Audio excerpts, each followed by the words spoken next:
अस्सलाम वालेकुम नाजरीन। मरीम नवाज जो आटे के थैलों पर अपने पापा की तस्वीरें लगा लगा कर टिकटॉक वीडियोस बनाती हैं और ये साबित करने की कोशिश कर रही हैं कि वो गरीबों की बहुत खैरख्वाह हैं, गरीबों को रिलीफ फराहम कर रही हैं और इमदाद कर रही हैं। लेकिन इसके पीछे कहानी कुछ और है। पीपल्स पार्टी के रहनुमा नदीम अफजल चंद ने मरीम नवाज के इस ड्रामे को एक्सपोज कर दिया। आइए पहले उनकी गुफ्तगू सुनते हैं, फिर इस पर बात करते हैं। सर, आप भले ही कैबिनेट में नहीं है, हुकूमत का तो हिस्सा है, ये इतना बोझ अवाम पे डाल के आखिर वापस आवाम के पास कैसे जाएंगे सर आप?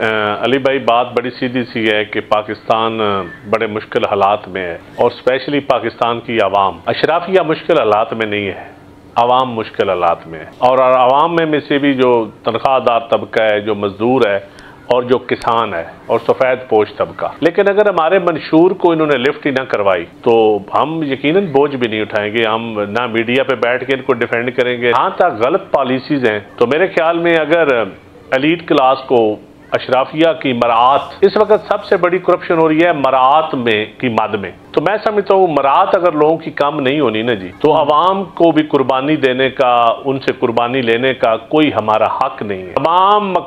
तमाम तबकों की मरात जो अनबिलीवेबल है, यकीन करें अनबिलीवेबल है मरात। देखें, मरात ना कोई नीचे किसी महकमे के मुलाजिम को मिलती है, ये टॉप लेवल पे मरात होती हैं, बिजनेसमैन हो या कोई और तबके हो। तो मैं समझता हूँ कि मरात अगर आप कम करेंगे तो फिर पाकिस्तान के आम आवाम भी कुर्बानी देने के लिए तैयार हैं। अगर कर्जे आप लेंगे और मरात याफ्ता तबका खा जाएगा, बिजनेसमैन सब्सिडी की मद में किसान का पैसा खा जाएगा, आम कंज्यूमर का खा जाएगा, तो फिर ये अदल नहीं है, ये इंसाफ नहीं है। ब्यूरोक्रेटिक सिस्टम कोलैप्स कर गया है। आप नीचे अभी जो आटा तकसीम हो रहा है गरीबों का, अब चीफ मिनिस्टर साहबा बड़ी मेहनत कर रही हैं, वो पटवारी लिस्टें बना के और नीचे दे रहे हैं लोग। अगर एक गांव में 2 एकड़ के जिम्मेदार को थैले आटा के मिल रहे हैं, या वो जो पैकेज है पंजाब हुकूमत का, और जो मजदूर जिसके घर में बेवा बैठी है, जिसके घर में कैंसर का मरीज है, वो बंदा जिसका मकान भी नहीं है, वो बंदा जो 4 लाख भट्टे का मकरूज है, या किसी जिम्मेदार का शिकार के पास 4-5 लाख की मकरूज है और तनख्वाह भी ले रहा है 10-15 हजार महीने की, तो उसका वो हक है पैकेज लेना। लेकिन बदकिस्मती से उसको पैकेज नहीं मिल रहा। तो यही तो नुकसान होता है सर, गैर तजर्बाकार शख्स को सबसे बड़े सूबे का वजीर आला लगा देना। तो इस पे आपने आवाज नहीं उठाएंगे? आपकी जमात बोलेगी? देखें, हम बिल्कुल, मैं कल परसों अगले दिन हमारी मीटिंग थी तो उनके सीनियर मिनिस्टर्स और उनके स्पीकर साहबान, मैंने उनको भी कहा, बिल्कुल ओपन कहा, पीपल्स पार्टी की तरफ से जो हमें इसके ऊपर तहफ़्फ़ुज़ात थे राशन स्कीम के ऊपर, हमने अपने तहफ़्फ़ुज़ात उनको बताए और उन्होंने खुद भी तस्लीम किया कि ये इससे पहले जो लिस्टें आई हैं ये कोई बिस्प से आई हैं या किस सर्वे से आई हैं, तो अभी मेरे ख्याल में उनको अंदाजा तो हो गया है। तो मेरे ख्याल में जो नीचे ब्यूरोक्रेटिक सिस्टम है ना हमारा, ये जो डिप्टी कमिश्नर वाइस राय बने होते हैं, ये असिस्टेंट कमिश्नर, ये अवाम के खादम तो अपने आप को समझते नहीं है, ये तो अवाम के हुक्मरान है। और अब हम उनके उबलाई जाए कि इलेक्शन हमें उन्होंने अच्छी तरह लड़वा दिया, तो अब हम उनके, वो हमारे मौसन है इस वक्त बने हुए, तो हम अपने मौसनों को ये कहे कि ब्यूरोक्रेसी को मौसन समझते रहे 5 साल, तो मुल्क का तो सत्यानाश हो जाएगा खुदा न खास्ता, अगर हम उनको मौसन ही समझते रहे। नहीं सर, देखिए, अगर ये ब्यूरोक्रेसी टेम, सब सुनिएगा, ये ब्यूरोक्रेसी टेम अगर नहीं हो रही है तो इस ब्यूरोक्रेसी के ऊपर भी आपको बिठाया गया ना सर, अवाम ने वोट दे के आपको बिठाया कि इनको सीधा करो जाके। अगर आप इनको सीधा नहीं करेंगे तो ब्यूरोक्रेसी से किसी ने पूछना सर, आपसे अवाम पूछेगी 5 साल। फिर हमारी नाकामी है, अवाम को जरूर हमें पूछना चाहिए और बिल्कुल अवाम को हिसाब लेना चाहिए। अवाम ने पहले भी बड़ा अच्छा हिसाब लिया है और मैं समझता हूँ अगला हिसाब इससे भी सख्त लेगी। नहीं, ये अब यहाँ रुकिएगा सर, यहाँ रुकिएगा, ये आपने जुमला कह दिया ना, ये बहुत बहुत बड़ा जुमला है। अब अवाम ने पहले भी बड़ा अच्छा हिसाब लिया है। इसकी तशरीह, शायर इसकी तशरीह चाहता है सर कि ये 8 फरवरी की बात कर रहे हैं आप। शायर इसके अपने घर बैठ के खुद तशरीह ढूंढ ले, मैं इसकी तशरीह ज्यादा नहीं कर सकता। अच्छा, और लेकिन हिसाब ले लिया है। मेरे पास ऐनक नहीं है, मैं ऐनक इस वक्त मेरे पास ऐनक नहीं है, ऐनक होती तो मैं तशरीह पढ़ के आपको दे देता। हालांकि बात सच्ची है कि बयान करना चाहिए, अवाम हमसे तवक्को रखते हैं, लेकिन अनफॉर्चुनेटली हमारे अंदर बहुत इतनी जुर्रत नहीं रही, ना हमारी पार्टियों के अंदर जुर्रत रही है, ना हमारे अंदर रही है, तो ये बदकिस्मती है। इसमें मैं तस्लीम करता हूँ, मैं अपनी गलती तस्लीम करता हूँ। सर, ये इसको ठीक कैसे किया जाए? मतलब आज अब तो रमजान भी है, बड़ा खूबसूरत महीना है, तर्जुमे वाले कुरान दिए जाएं सर सबको। नहीं, मैंने तो छोड़ दिया है पढ़ना जी। मैं तो अच्छा। माफ करे, अल्लाह माफ करे, कुछ दिन पढ़ा है अच्छा। तो ज़मीर जागने लगा था, खामोशी। मैं आपको पता है मैं टीवी पे भी नहीं आ रहा, बहुत कम आ रहा हूँ। तो फिर मैंने कहा यार ये अगर रोजों में आप तर्जुमे वाला कुरान पढ़ के समझें, कुरान को इस पर अमल दरामद शुरू कर दें तो फिर तो दूसरे दिन ही आपको मतलब किसी न किसी से लड़ना पड़ेगा, कुछ बोलना पड़ेगा। और इतनी आपके कैमरे में या आपके चैनल में या हमारे सिस्टम में सकत नहीं है कि वो बर्दाश्त कर सके। इसलिए बेहतर है जितना बर्दाश्त हो उतनी हम बोलें तो बेहतर है। लेकिन खाली मसला मराद का तो नहीं है ना सर। अब अगर हम ये देखते हैं कि हमें जब महंगाई का सामना, लैक ऑफ विजन है। मसला क्या है? ब्यूरोक्रेटिक सिस्टम का कोलैप्स होना है, निज़ामे अदल का बिल्कुल बैंकरप्ट होना है, दिवालिया होना है। हमारे यहाँ आज़ादी सहाफ़त नहीं है, हमारे यहाँ आज़ादी सोचने की आज़ादी नहीं है, बोलने की आज़ादी नहीं है, रूल ऑफ लॉ नहीं है, अदल नहीं है। ये बात ठीक है, इसमें कोई सदाकत नहीं है। और नीचे कत्लों के इश्तिहारी हर गांव में 10-10, 15-15।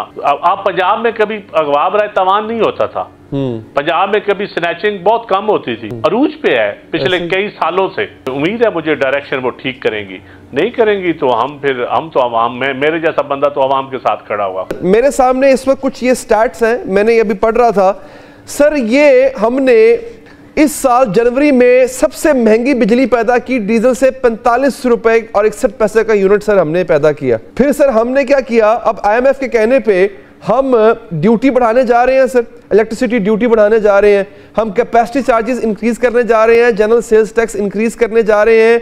हमने हर शोबे के अंदर जो है वो अब महंगाई करनी है। IMF, हम ये कहते हैं IMF कहता है हमें सर, IMF हमें ये कहता होगा लेकिन वो ये तो नहीं कहता कि सारी की सारी बिजली फर्नेस ऑयल से बनाओ। IMF हमें ये तो नहीं कहता कि कैपेसिटी चार्जेस दो। आपके पास फिर फिगर्स हैं जी सर, आप एक फिगर्स और बता दें जी। फॉर एग्जांपल अगर हम 1 रुपए की बिजली पैदा कर रहे हैं, वापस रिकवरी कितनी हो रही है? सर आधी तो चोरी हो रही है उसमें से। ये फिगर भी ढूंढे। 500 अरब के तो खाली लाइन लॉसेस करवा रहे हैं।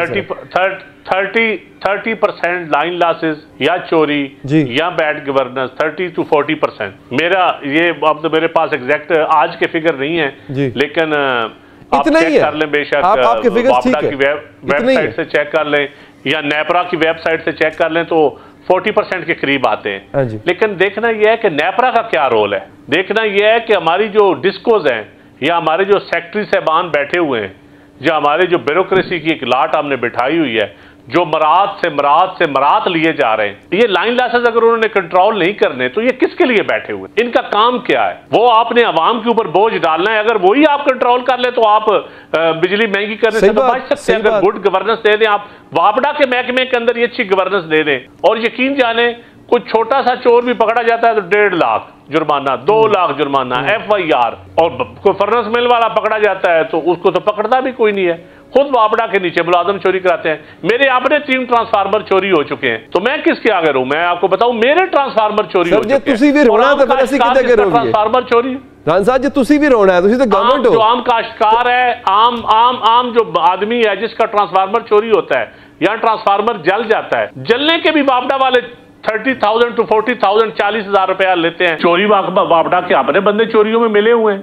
कौन करेगा, कौन परेशानी वाला होगा? यही ब्यूरोक्रेसी का काम है ना। नाज़रीन, अंदाजा लगाएं कि अगर एक मुल्क के बहुत बड़े सूबे पर नाअहल और ना तजर्बाकार औरत को चीफ मिनिस्टर बना दिया जाएगा तो इस मुल्क का फिर यही हाल होगा। नाज़रीन, बज़ाहिर तो मरियम नवाज वीडियोस बनाकर अपनी कैंपेन कर रही हैं और अपने पापा की कैंपेन हुकूमती खजाने से खर्चा लगाकर कर रही हैं। नाज़रीन, मरियम नवाज ने आटे के थैलों पर तस्वीरें तो बना ली और अपनी तशहीर तो कर ली, मगर नदीम अफजल चंद के मुताबिक ये इमदाद गरीबों तक नहीं पहुंच रही। नाज़रीन, जो बेरोजगार हैं, जॉबलेस हैं या जिनके पास अपना घर भी नहीं, ये इमदाद उनको बिल्कुल भी नहीं पहुंच रही, बल्कि ये इमदाद सिर्फ और सिर्फ इनके अपने ही लोग हैं जिनको फराहम की जा रही है। नाज़रीन, बहुत से सहाफियों ने ये आवाज भी उठाई है कि मरियम नवाज जो इमदाद फराहम कर रही है वो गरीब अवाम की बजाय मालदार अवाम ही खींचती चली जा रही है। नाज़रीन, यही हाल होता है अगर एक ना तजर्बाकार और एक ना अहल वज़ीर आला मुल्क पर मुसल्लत कर दिया जाए। उस्मान बुज़दार के बारे में तो बहुत से लोग कहते थे कि इसको अकल नहीं, नालायक है, इसको किसी बात का पता ही नहीं। हालांकि नाज़रीन, इतनी नालायकी और नाअहली के साथ उस्मान बुज़दार ने भी नहीं काम किया जितनी नाअहली और नालायकी के साथ मरियम नवाज काम कर रही है। मरियम नवाज सिर्फ अपनी तशहीर के लिए, पब्लिसिटी के लिए और अपनी प्रमोशंस के लिए टिकटॉक वीडियोस बनाती हैं और रोज वीडियोस बनाकर वो ये सिर्फ लोगों को दिखाना चाह रही हैं कि वो बहुत मेहनत कर रही हैं। हालांकि वो सिर्फ व्लॉगिंग कर रही होती हैं और अपनी तशहीर कर रही होती हैं, इसके अलावा कुछ भी नहीं कर रही होती। नाज़रीन, बहुत से लोगों से ये भी पता चला है